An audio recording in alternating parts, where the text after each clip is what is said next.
قرضے میں مبتلا ہے، قرضہ ادا نہیں ہو رہا ہے، یا روزی کی تلاش میں بھٹک رہے ہیں، روزی نہیں مل رہی ہے، بچوں کے رشتے اچھے نہیں مل رہے، یا کوئی بھی ایسی پریشانی ہو، یا کسی شریر انسان کے شر سے پریشان ہو، دشمنوں کے شر سے پریشان، اپنی عزت و آبرو کو بچانے کے لیے، بہرحال ایسی پریشانیوں کے لیے یہ 7 بیویوں کا توسل آپ کر سکتے ہیں۔ یہ عمل آپ کو روزانہ کرنا ہے، 7 دن میں انشاءاللہ اللہ نے چاہا تو آپ کا وہ کام ہو جائے گا۔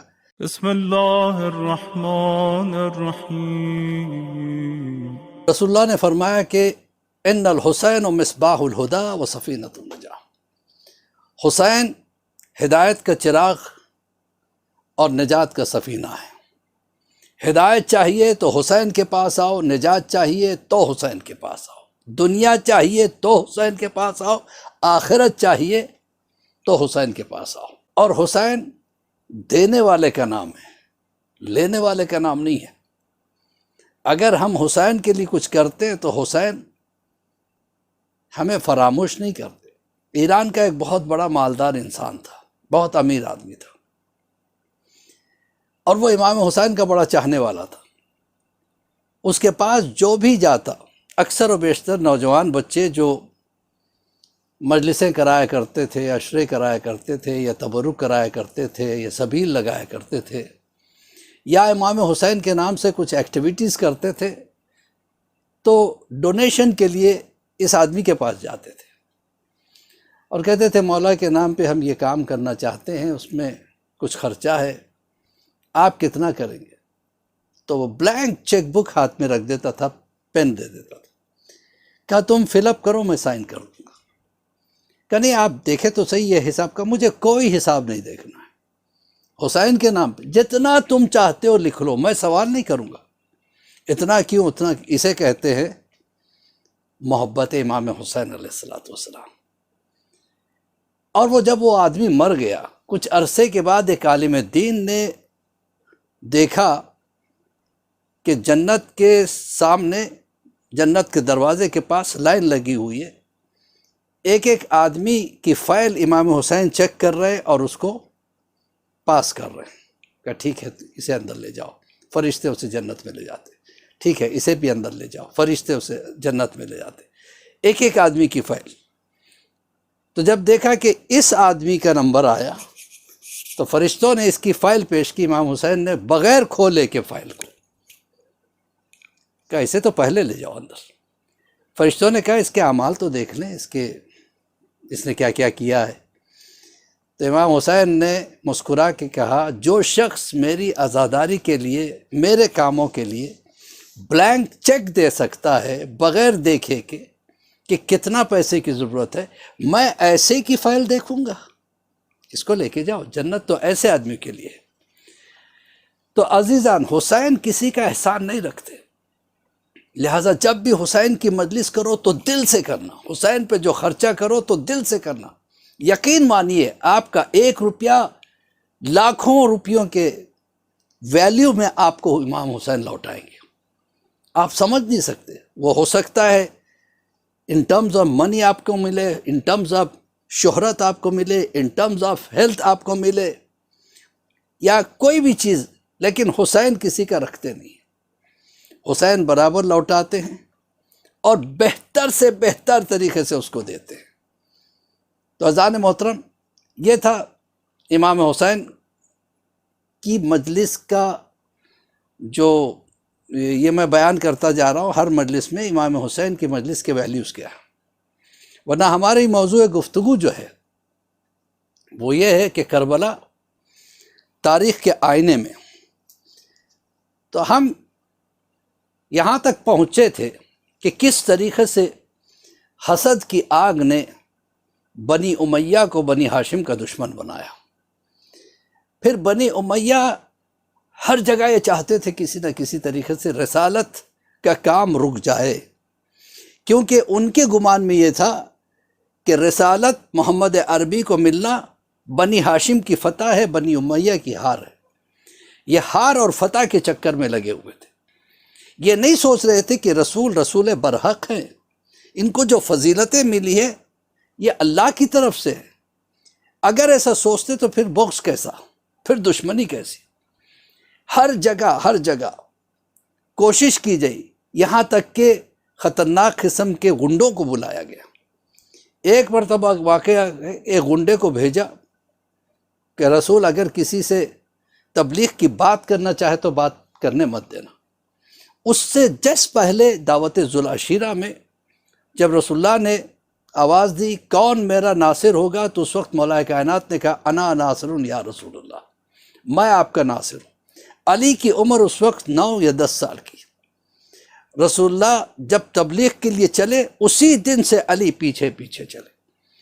تو ایک گلی سے گزر رہے تھے رسول اللہ، کچھ لوگوں کو تبلیغ کرنا چاہا، وہاں پہ ایک غنڈہ چلایا اور وہ بدتمیزی کرنے لگا اور کہا کہ بس آپ آگے بڑھیے۔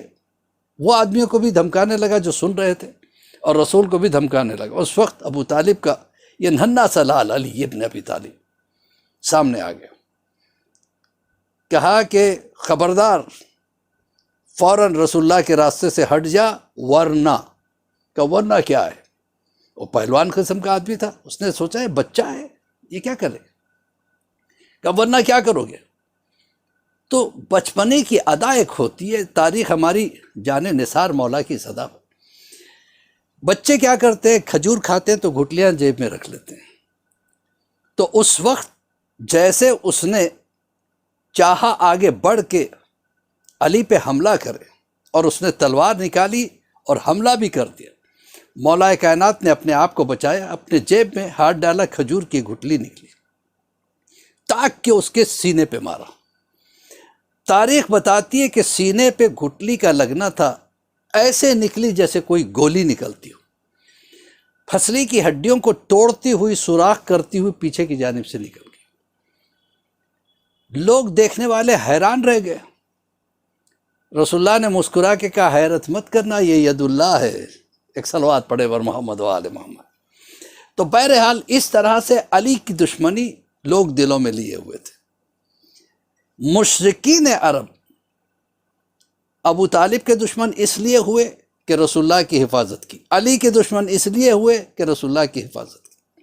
اور جب رسول کو قتل کرنے آئے تھے، مولا کائنات کو پایا ان کے بستر پہ تھے، رسول تو ہجرت کے لیے چلے گئے، اب علی کے بھی دشمن بن گئے۔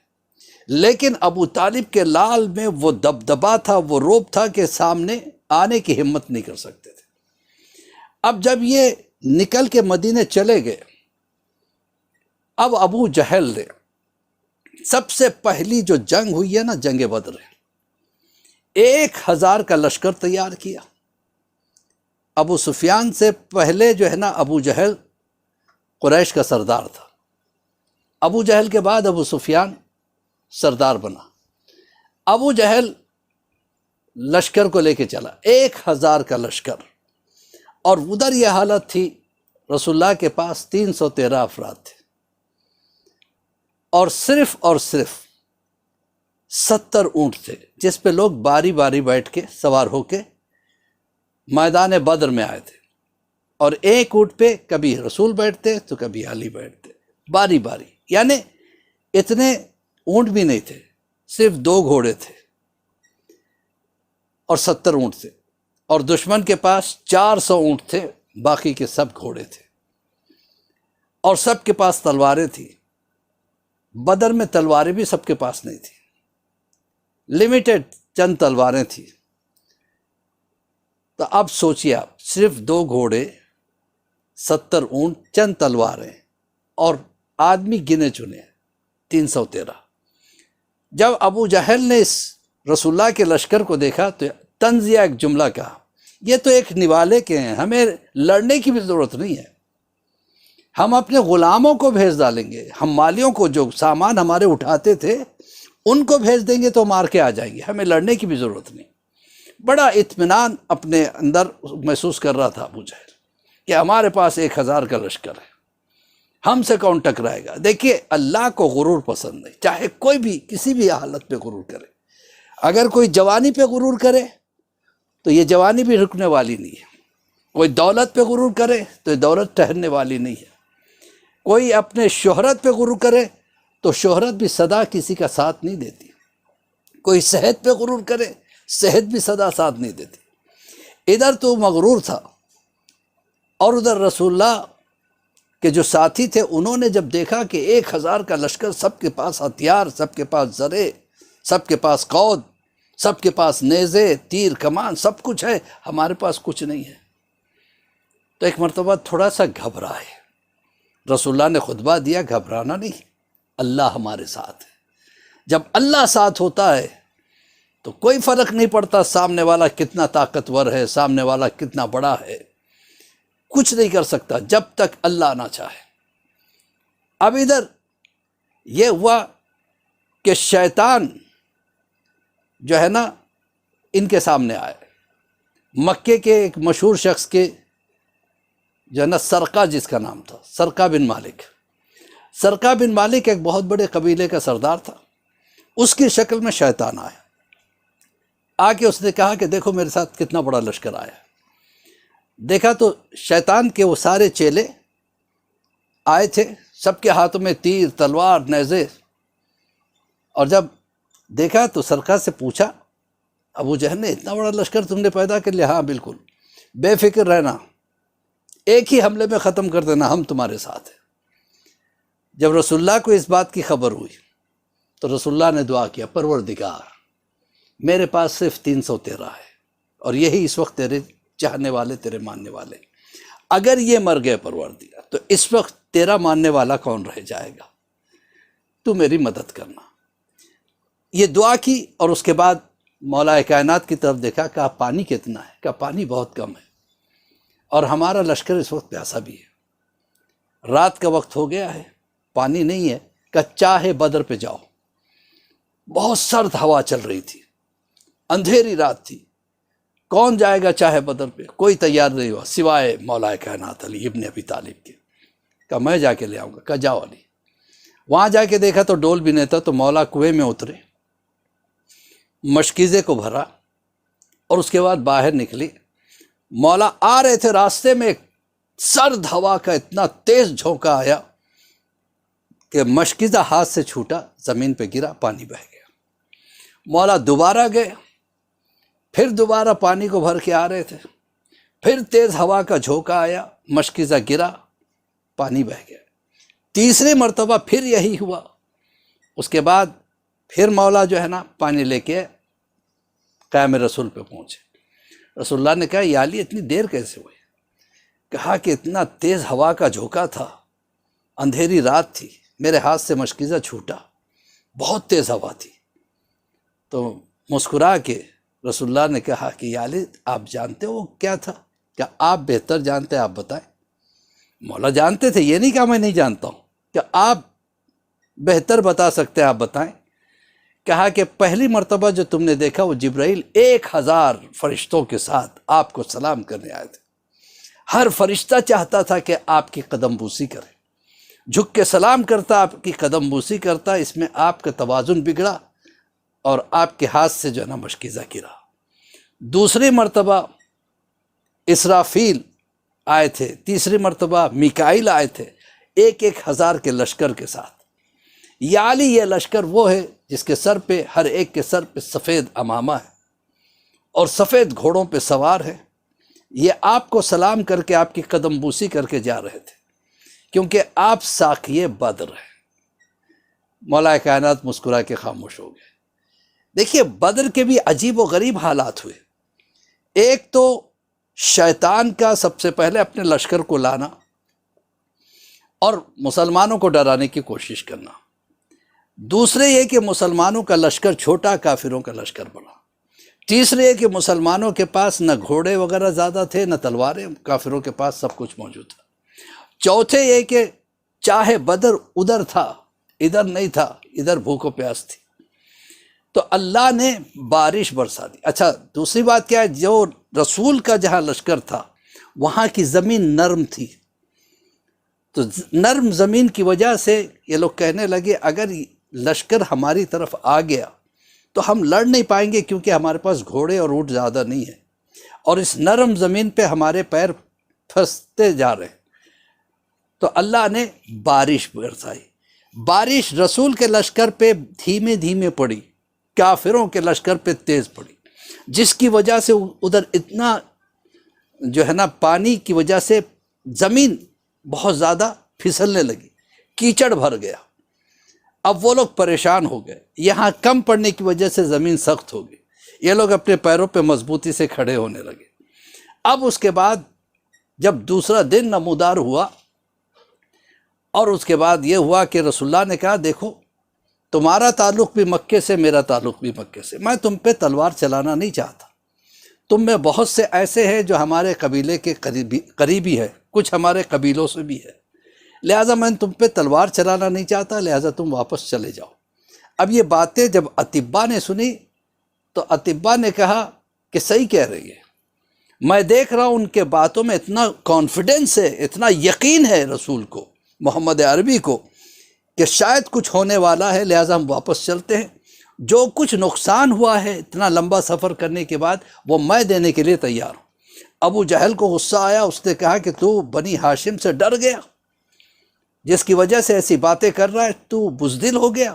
اس بات پہ جو ہے نا اتباء کو اتنا غصہ آیا کہ ابو جہل کو ایک ہاتھ سے پکڑ کے گھوڑے سے اٹھا کے زمین پٹک دی، اور چاہتا تھا اتباء کہ اس کو ختم کر دے۔ پھر لوگوں نے روک دیا، دیکھو ہم آپس میں لڑ لیں یہ صحیح نہیں۔ تو اتباء نے کہا اے ابو جہل، تو نے مجھے بزدل سمجھ رکھا، سب سے پہلے میدان میں جاؤں گا۔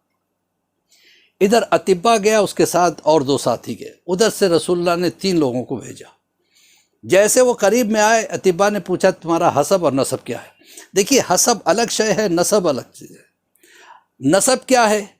مثلا ایک ڈاکٹر کا بیٹا، انجینئر کا بیٹا، یعنی خود انجینئر نہیں ہے، نسب اچھا ہے، حسب اچھا نہیں ہے۔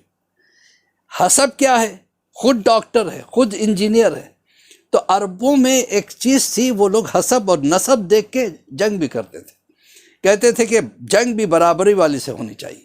جو رسول اللہ نے بھیجا تو کچھ مہاجرین اور انصار کو بھیجا تھا، تو انہوں نے کہا کہ تمہارا حسب نسب ہمارے لیول کا نہیں ہے، تم واپس جاؤ۔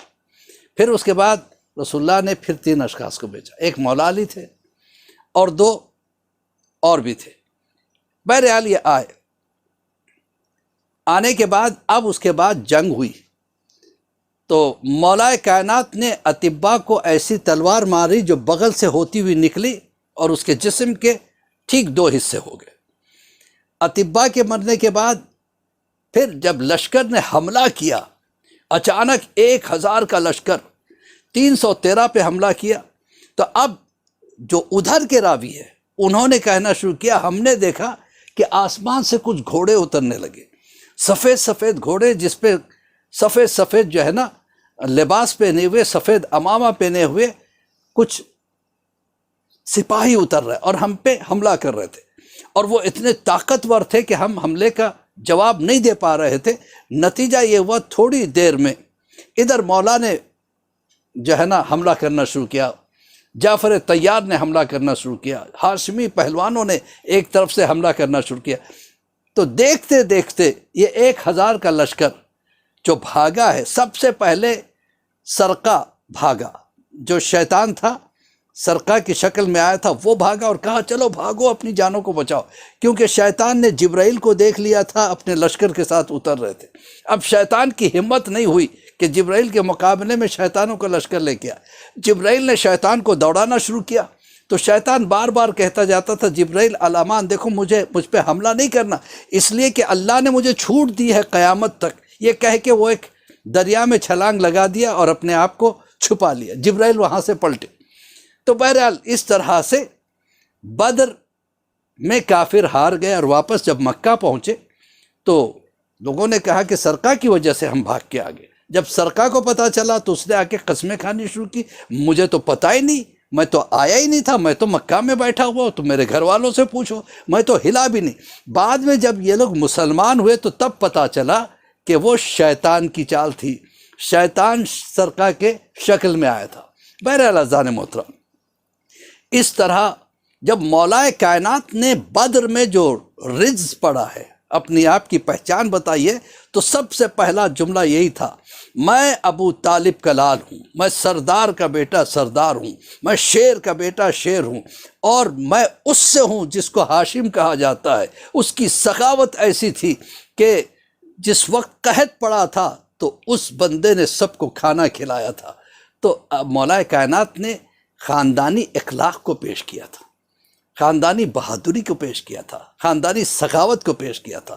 یہاں پہ رک کے میں عرض کرنا چاہتا ہوں کہ جناب عبداللہ بھی بڑے سخی تھے، اتنے بڑے سخی تھے کہ ایک مرتبہ انہوں نے جناب زینب صلوات اللہ علیہ سے ایک جملہ کہا کہ بی بی آپ علی کی بیٹی ہے اور میں دیکھ رہا ہوں کہ آپ کا سینہ علوم سے بھرا ہوا ہے اور علوم کا دریا ٹھاٹے مار رہا ہے، میں نہیں چاہتا کہ یہ علم آپ کے سینے تک محدود رہ جائے، میں چاہتا ہوں کہ یہ علم جو ہے نا دنیا کی لڑکیوں تک بھی جائے۔ تو سب سے پہلا مدرسہ، اس وقت تک کوئی مدرسہ، کوئی اسکول، کوئی انسٹیٹیوشن، کوئی یونیورسٹی لڑکیوں کے لیے نہیں بنی تھی۔ سب سے پہلا ایجوکیشن سسٹم جو ہے جناب عبداللہ نے ڈالا تھا۔ جناب عبداللہ نے کہا کہ دیکھو میں مدرسہ بنانا چاہتا ہوں، تو جناب زینب نے کہا کہ دیکھو مدرسے کے لیے جگہ معین ہونا چاہیے، وہاں بلڈنگ بنے گا نہیں، میں اتنا انتظار نہیں کر سکتا، میں اپنا گھر مدرسے کے لیے دیتا ہوں۔ شہزادی نے کہا اگر گھر آپ دے دو گے تو آپ کہاں رہو گے؟ کہ صبح سے لے کے شام تک مدرسہ چلے گا، میں اس وقت تک اپنے باغ میں گزار لوں گا۔ بڑے سخی تھے جناب عبداللہ، جناب عبداللہ ابن جعفر طیار۔ ان کے پاس جو بھی آتا تھا اتنا دے دیتے تھے کہ پھر کسی کے پاس جا کے ہاتھ پھیلانے کی انہیں ضرورت نہیں پڑتی تھی۔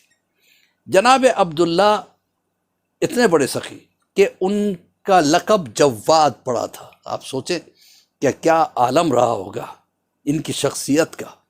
سب سے پہلا ایجوکیشنل انسٹیٹیوٹ، آج اگر ہماری بیٹیاں، ہماری بہنیں اگر پڑھی لکھی ہیں تو کس کے صدقے میں؟ جناب عبداللہ کے صدقے میں۔ انہوں نے سب سے پہلے فیمیل ایجوکیشن سینٹر سٹارٹ کیا تھا، اور جناب زینب سب سے پہلی معلمہ تھی لڑکیوں میں۔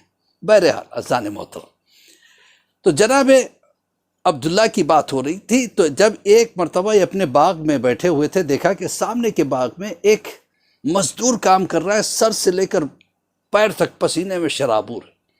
شام میں جب اس کا مالک آیا، اس نے کہا یہ لو تمہاری محنت کا صلہ، یہ کہہ کے اس نے ایک روٹی دی۔ حیران رہ گیا عبداللہ، دن بھر بیچارہ کام کرتا رہا، ایک روٹی۔ اب وہ اس روٹی کو لے کے اللہ کا شکر ادا کیا اور جا رہا تھا کہ کتا اس کے پیچھے لگ گیا اور دم ہلانے لگا۔ مزدور نے کتے کو دیکھا، روٹی کو دیکھا، کہا لگتا ہے کہ تو بھی میری طرح بھوکا ہے، چل تو آدھا کھا لے، میں آدھا کھا لیتا ہوں۔ اب کتے نے ایک نوالے میں اس آدھی روٹی کو کھا لیا، پھر دم ہلاتا ہوا پیچھے آیا۔ تو اس مزدور نے کہا لگتا ہے تم مجھ سے زیادہ بھوکا ہے، آج تو کھا لے، آج میں فاقہ رہ لوں گا، اور چلا گیا۔ تو جناب عبداللہ کو یہ ادا اتنی پسند آئی، آگے بڑھے اور اس سے پوچھا کہ تو بہت بڑا دل والا ہے، تو نے پوری روٹی کتے کو کیوں دے دی، آدھا کھا لیتا۔ اس نے کہا کہ میں کیا بتاؤں، اللہ نے مجھے ہاتھ دیے، پیر دیے، زبان دی ہے، آج میں بھوکا رہوں گا کوئی فرق نہیں پڑ جائے گا، کل میں پھر سے کما لوں گا، لیکن یہ بیچارہ کس سے جا کے مانگے گا، اس کو اللہ نے زبان بھی نہیں دی ہے۔ جناب عبداللہ کو اس پہ بہت رحم آیا، نے کہا کہ ایسے شخص کو انعام ملنا چاہیے۔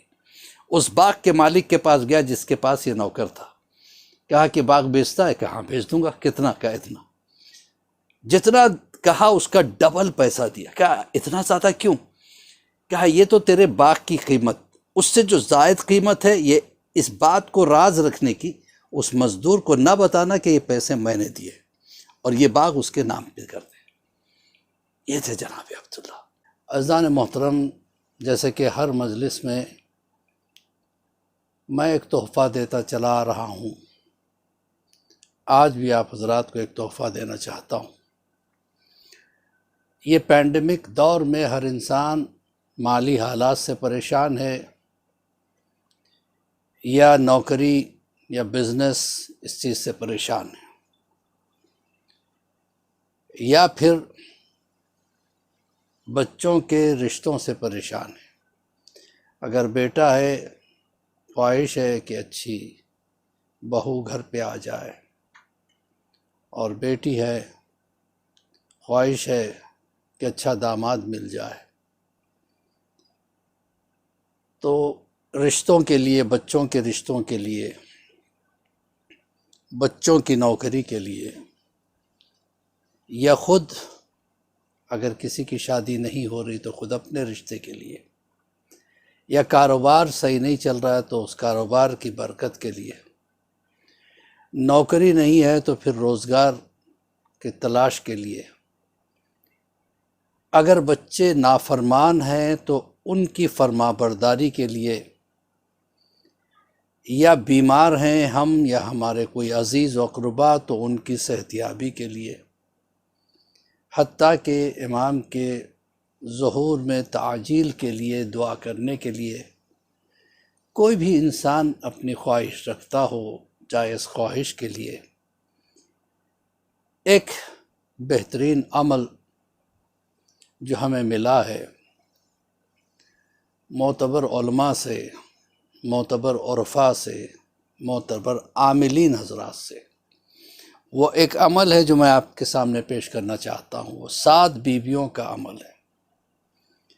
پہلی بیوی جناب خدیجۃ الکبریٰ صلوات اللہ علیہ، دوسری بیوی فاطمہ بنت اسد صلوات اللہ علیہ، مولا علی کی والدہ گرامی، تیسری بیوی جناب زہرا، جناب سیدہ طاہرہ صلوات اللہ علیہ، چوتھی بیوی جناب ام البنین مادر مولا عباس علیہ السلام، پانچویں بیوی جناب زینب صلوات اللہ علیہ، چھٹی بیوی معصومہ قم صلوات اللہ علیہ، ساتویں بیوی جناب نرجس خاتون۔ یہ 7 بیویاں ہیں جن سے توسل کرنا ہے، اور ان کا توسل اسی وقت کریں جب واقعی بہت پریشانی ہو، ورنہ ان بیویوں کو زحمت نہیں دینی ہے۔ یہ توسل صرف اور صرف بہت زیادہ پریشانیوں کی حالت میں چھوٹے موٹے کاموں کے لیے مت کیجیے۔ بہت زیادہ پریشانی ہو، کوئی دوسرا راستہ نظر نہیں آ رہا ہو، قرضے میں مبتلا ہے، قرضہ ادا نہیں ہو رہا ہے، یا روزی کی تلاش میں بھٹک رہے ہیں، روزی نہیں مل رہی ہے، بچوں کے رشتے اچھے نہیں مل رہے ہیں، یا کوئی بھی ایسی پریشانی ہو، یا کسی شریر انسان کے شر سے پریشان ہو، دشمنوں کے شر سے پریشان ہو، اپنی عزت و آبرو کو بچانے کے لیے، بہرحال ایسی پریشانیوں کے لیے یہ 7 بیویوں کا توسل آپ کر سکتے ہیں۔ اس کا طریقہ بہت سمپل ہے۔ یا تو جمعرات کی صبح نماز فجر کے بعد، یا جمعہ کی صبح نماز فجر کے بعد، یہ 2 دن اس کے لیے بہت باعث برکت ہے۔ شرط صبح کی نماز، صبح کی نماز پڑھنے کے فوراً بعد جا نماز سے اٹھے بغیر، اپنی جگہ چھوڑے بغیر 2 رکعت ایک بیوی کو ہدیہ کریں گے۔ کہیں گے کہ 2 رکعت نماز مثلاً پڑھتا ہوں میں، ہدیہ جناب خدیجہ کبریٰ مادر جناب سیدہ کے لیے جو ہے نا 2 رکعت نماز ہدیہ پڑھتا ہوں میں، قربتاً اللہ، صبح کی نماز کی طرح۔ پھر 2 رکعت نماز جناب فاطمہ بنت اسد مولا کائنات کی ماں کو ہدیہ۔ اس طریقے سے 7 بیویوں کو آپ 2 رکعت ہدیہ کریں گے تو کتنے ہو گئے؟ 14 رکعت نماز ہوگی، اور ہمارے معصومین بھی 14 ہیں۔ تو 14 رکعت نماز ہدیہ کرنے کے بعد ایک تسبیح صلوات کی پڑھیں گے، اور جب بھی کسی بیوی کو ہدیہ کرتے ہو نماز، اس کے بعد آپ اس بیوی سے توسل کریں، شہزادی میں یہ نماز کا ثواب آپ کو ہدیہ کر رہا ہوں، میرا یہ کام کر دیں، آپ کو اللہ کا واسطہ۔ یہ ہو گیا۔ اس کے بعد صلوات کی ایک تسبیح آپ نے پڑھ لی، اب اس کے بعد قرآن کھولیے، سورہ یاسین نکالیے۔ یاسین میں بھی 7 مبین ہیں، ایک مبین پہ رک کے ایک بیوی کا واسطہ اللہ کو دے کے اللہ سے دعا مانگے۔ پہلے ہم نے بیویوں سے دعا مانگی، اب اللہ سے دعا مانگیں گے، پروردگار تجھے فلاں بیوی کا واسطہ میرا یہ کام کر دے۔ دوسرے مبین پہ رکے، فلاں بیوی کا واسطہ میرا یہ کام کر دے۔ تیسرے مبین پہ رکے، فلاں بیوی کا واسطہ یہ کام کر دے۔ چوتھے مبین، اس طریقے سے 5ویں، 6ویں، 7ویں مبین۔ یہ عمل آپ کو روزانہ کرنا ہے۔ 7 دن میں انشاءاللہ اللہ نے چاہا تو آپ کا وہ کام ہو جائے گا، اگر نہیں ہوا تو اس کو پھر کنٹینیو کیجیے جب تک آپ کا کام نہ ہو جائے، اور انشاءاللہ المستعان بہت جلد آپ کی تمنا پوری ہوگی، آپ کا کام پورا ہو جائے گا۔